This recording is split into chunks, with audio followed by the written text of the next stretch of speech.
Political party का आंदोलन नहीं है।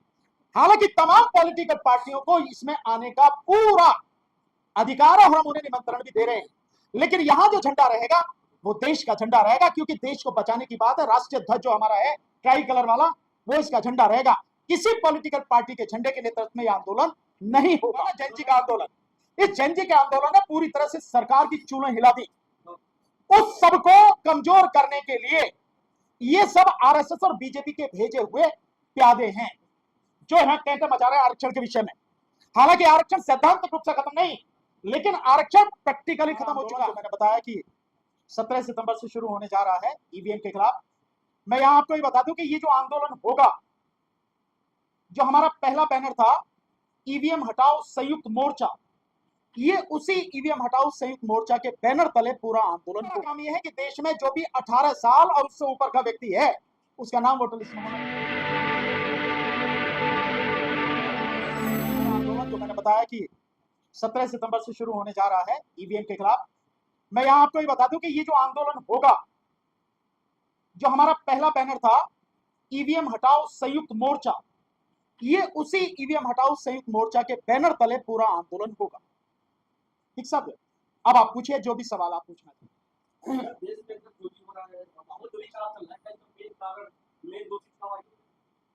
नहीं, देखिए इसका मेन दोषी जो है वो है आरएसएस और मोदी, भाजपा सरकार, मोदी सरकार।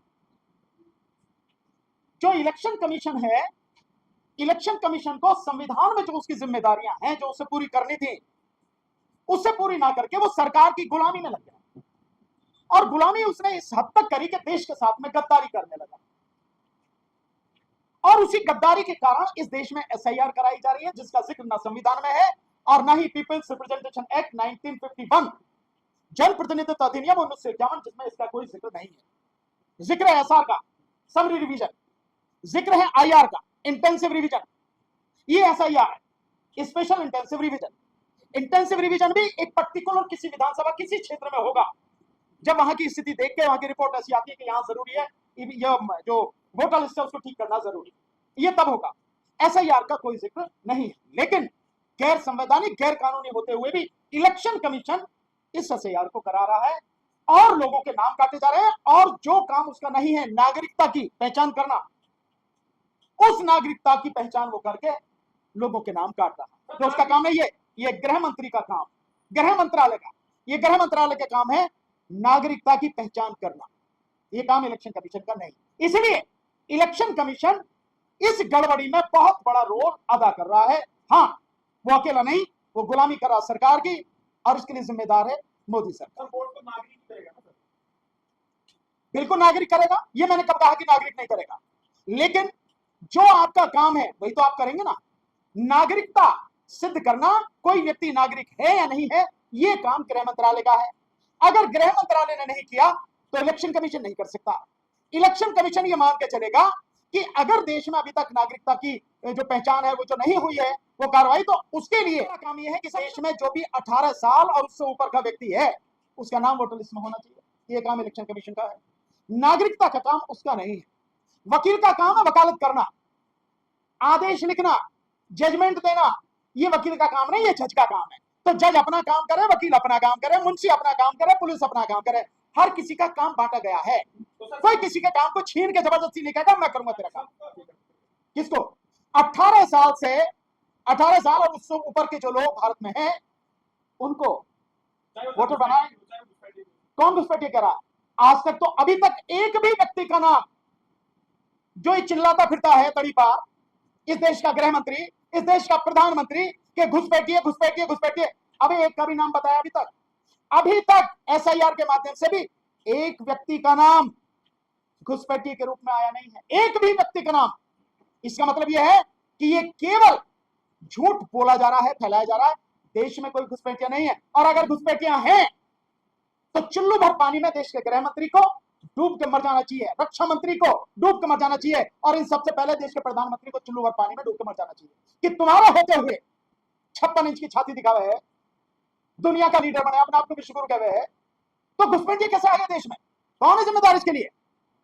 मतलब घुसपैठी कह के अपना नकारापन, अपना निकम्मापन अपने आप ही इसकी चर्चा कर रहे हैं गृह मंत्री और प्रधानमंत्री।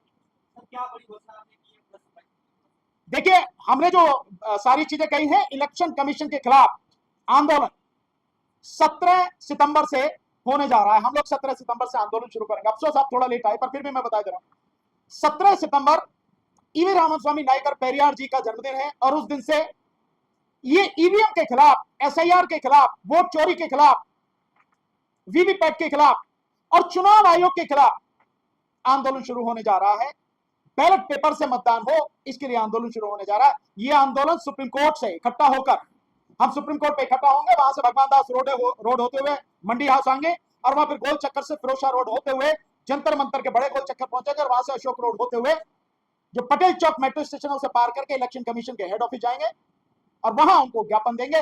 वहां से ये शुरू होगा, और उसके बाद अलग अलग डेट हैं। आप हमारी जो वीडियो उससे ले लीजिए, आप उससे जो है सारा आपको सब मिल जाएगा, उसमें सारा हमने डिटेल में दे रखा। तो इसके खिलाफ होगा, साथ में सुप्रीम कोर्ट के खिलाफ होगा, सुप्रीम कोर्ट का भी घेराव होगा। पहले ज्ञापन दिया जाएगा, नहीं इन बातों को माना जाएगा तो घेराव होगा, और मोदी सरकार के खिलाफ होगा। ये आंदोलन में किसका झंडा लगाएगा? झंडा इस आंदोलन में किसका झंडा? बावड़े पानी की बात करें, झंडा काय का, देश का झंडा आएगा, बता, और काय की झंडे की जरूरत है? देखिए प्लीज, ये पॉलिटिकल पार्टी का झंडा नहीं है, पॉलिटिकल पार्टी का आंदोलन नहीं है। हालांकि तमाम पॉलिटिकल पार्टियों को इसमें आने का पूरा अधिकार है, हम उन्हें निमंत्रण भी दे रहे हैं, लेकिन यहां जो झंडा रहेगा वो देश का झंडा रहेगा, क्योंकि देश को बचाने की बात है। राष्ट्रीय ध्वज जो हमारा है ट्राई कलर वाला, वो इसका झंडा रहेगा। किसी पॉलिटिकल पार्टी के झंडे के नेतृत्व में यह आंदोलन नहीं होगा। बैनर रहेगा, मैं बता चुका हूं, ईवीएम हटाओ संयुक्त मोर्चा, ये बैनर रहेगा। इसके देखिए, जो आंदोलन उस समय था, उस समय आंदोलन केवल ईवीएम के खिलाफ था, लेकिन अब उसके बाद में बहुत सारी चीजें आपके सामने आई। माननीय राहुल गांधी जी ने वोट चोरी के बड़े जबरदस्त सबूत दिए हैं। 2024 के चुनाव में बीजेपी ने किस तरह से गड़बड़ी करी है, 4,65,46,885 वोटें बढ़ाई, और उन्हें बढ़ा के 79 सीटें ज्यादा जीत कर आई। और इसके विषय में बाकायदा वोट फॉर डेमोक्रेसी ने जबरदस्त तरीके से पूरी डिटेल सर्च रिपोर्ट बनाकर इलेक्शन कमीशन को दे रखा पिटीशन। आज तक भी उसने डिसाइड नहीं किया, 2019 वाला भी डिसाइड नहीं किया। और बाकी जो और गड़बड़ी हो रही है, जो आंध्र प्रदेश में विधानसभा चुनाव में हुई, जिसमें रात को 2 बजे तक भी वोटें पड़ती रही, तो इन सबके विषय में बाकायदा दे रखी हैं। जो इसके सिविल सर्विस, जो सिविल सोसाइटी के लोग हैं, उन्होंने बाकायदा दे रखी है, जिसमें जो हमारी वित्त मंत्री है निर्मला सीतारमण, उसके जो पति हैं परकला प्रभाकर, उन्होंने, और वोट फॉर डेमोक्रेसी के लोगों ने बाकायदा रिपोर्ट वो डिटेल दे रखी है, अभी तक डिसाइड नहीं किया। तो ये आंदोलन वो केवल ईवीएम के खिलाफ था, ये आंदोलन ईवीएम और वीवीपैट के साथ साथ एसआईआर के खिलाफ है, ये आंदोलन वोट चोरी के खिलाफ है, ये आंदोलन व्यापक चुनाव सुधार जो करने हैं, जिनमें एक ही दिन में, चाहे लोकसभा का हो या किसी विधानसभा का हो, पूरे देश में चुनाव एक ही दिन में होना है, मतदान एक ही दिन में, और मतदान खत्म होने के बाद अगले ही दिन सुबह 7 बजे से काउंटिंग शुरू होनी। साथ में जहां काउंटिंग है, बाकायदा सीसीटीवी कैमरे के माध्यम से उसकी लाइव रिपोर्टिंग हो, और बाहर काउंटिंग सेंटर के बाहर बड़ी बड़ी एलईडी स्क्रीन लगा के उनका लाइव टेलीकास्ट दिखाया जाए कि क्या चल रहा है, पारदर्शिता पूरी तरह से हो।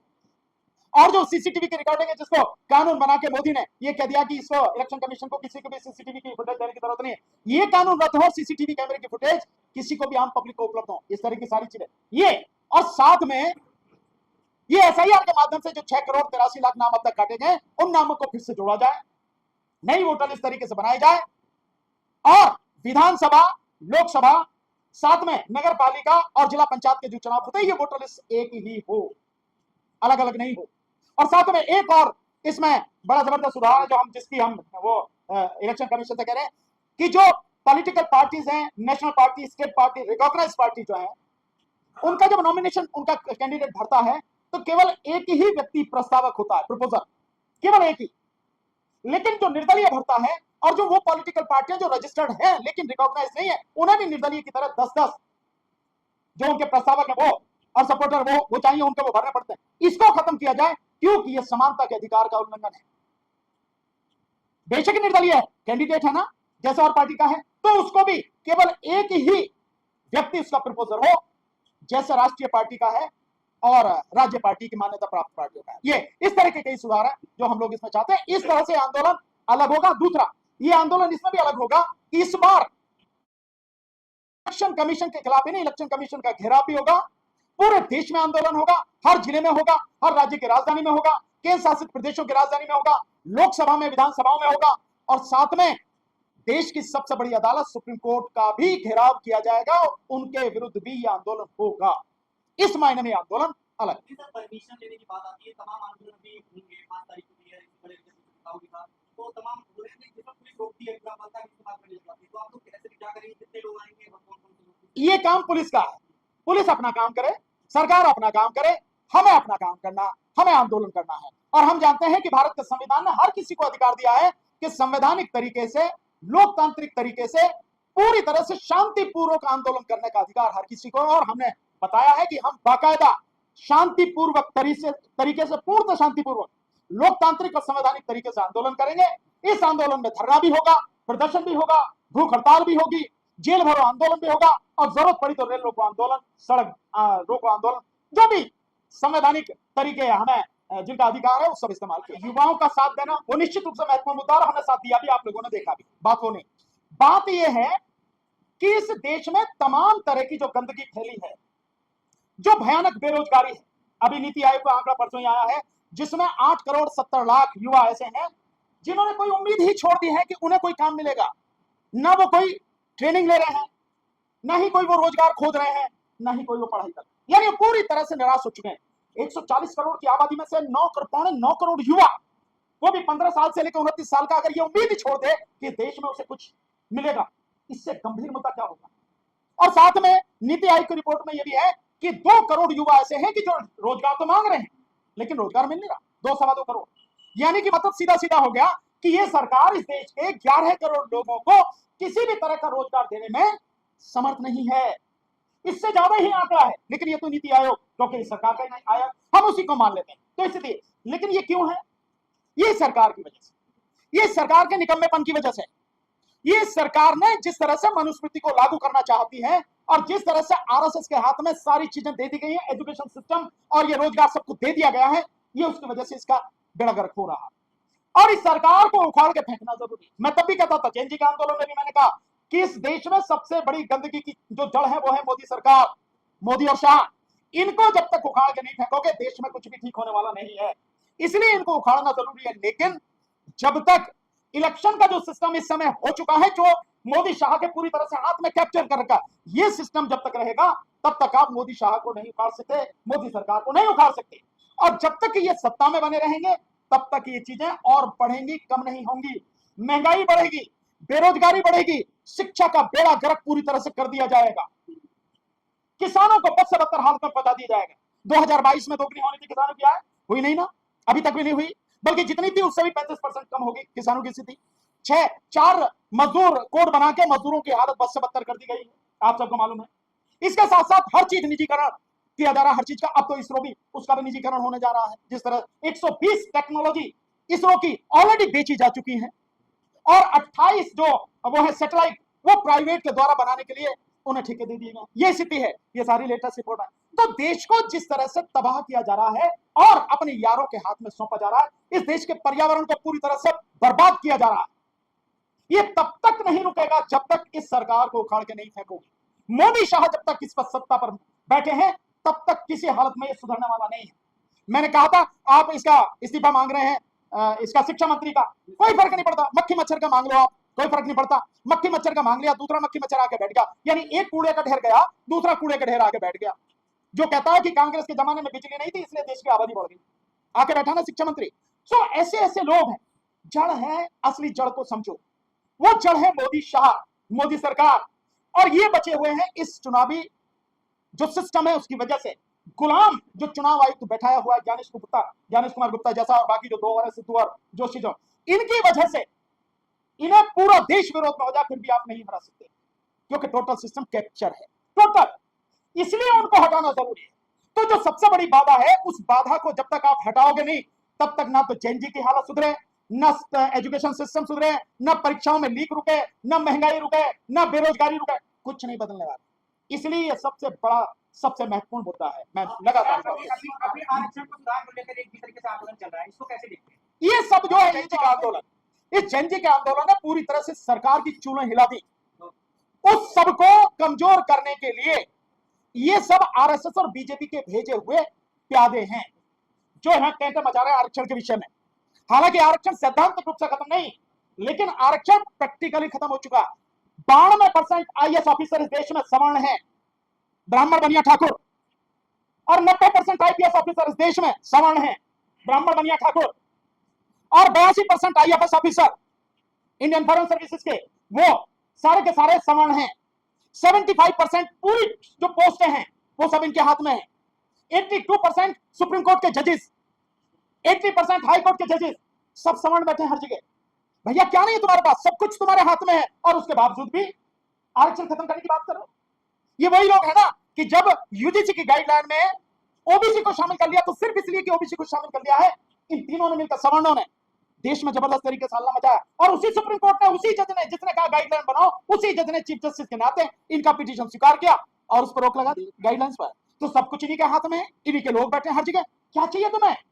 दूसरों का हिस्सा मारते मारते अभी भी पेट नहीं भरा, तो पूरी तरह से सब कुछ अपने हाथ में लेना चाहते हो। तो ये जितने बैठे हैं, ये जो जैन जी का उभार हो रहा है मोदी के खिलाफ, आरएसएस के खिलाफ, देश में जबरदस्त माहौल है। इस माहौल को डाइवर्ट करने के लिए, लोगों को भ्रमित करने के लिए ये आरएसएस और बीजेपी ने बिठाए हुए लोग हैं, उन्हीं के प्यादे हैं, लेकिन नहीं है। फिर भी मैं कह रहा हूं इनके बस की नहीं है आरक्षण को। सर, आप मोदी शाह को कहें कि हर समस्या की जड़ है, आप उसको हटाने की बात करें, हर जगह की बात करें। सर, जिस देश ने मोदी जी को भगवान मान लिया, उनके लिए मंदिर बन रहा है पटना में, आप कैसे हटाएंगे, कैसे हटाएंगे? तो भैया इस देश में तो जना पता नहीं किस किस को भगवान मान लेते हैं, लेकिन इस देश में भगवानों को भी हटाया जाता है। नहीं है तो इतिहास पढ़ लो, आपको पता लग जाएगी, ठीक है ना। और ये तो किनके बनाए हुए भगवान हैं, ये जितने भी आपको दिखाई दे रहे हैं ये किनके बनाए भगवान हैं। और भाई अगर अपना हक लेने के लिए भगवान के विरुद्ध भी लड़ना पड़ा तो लड़ेंगे, और लड़ना चाहिए, हर किसी को लड़ना चाहिए। दो हाथ जो होने तो हो ही जाना, भगवान से हो जाए, क्या चिंता वाली बात। बिल्कुल बिल्कुल, हमारा इसमें मुद्दा हमने लिखा है इसमें बाकायदा, शिक्षा, परीक्षा, युवा, रोजगार, स्वास्थ्य, सुरक्षा, पर्यावरण, निजीकरण, आरक्षण, किसान, मजदूर, अग्निवीर, E20 और मणिपुर, इन सारे मुद्दों को लेकर हम मोदी सरकार के विरुद्ध भी संघर्ष इसी बैनर तले करेंगे।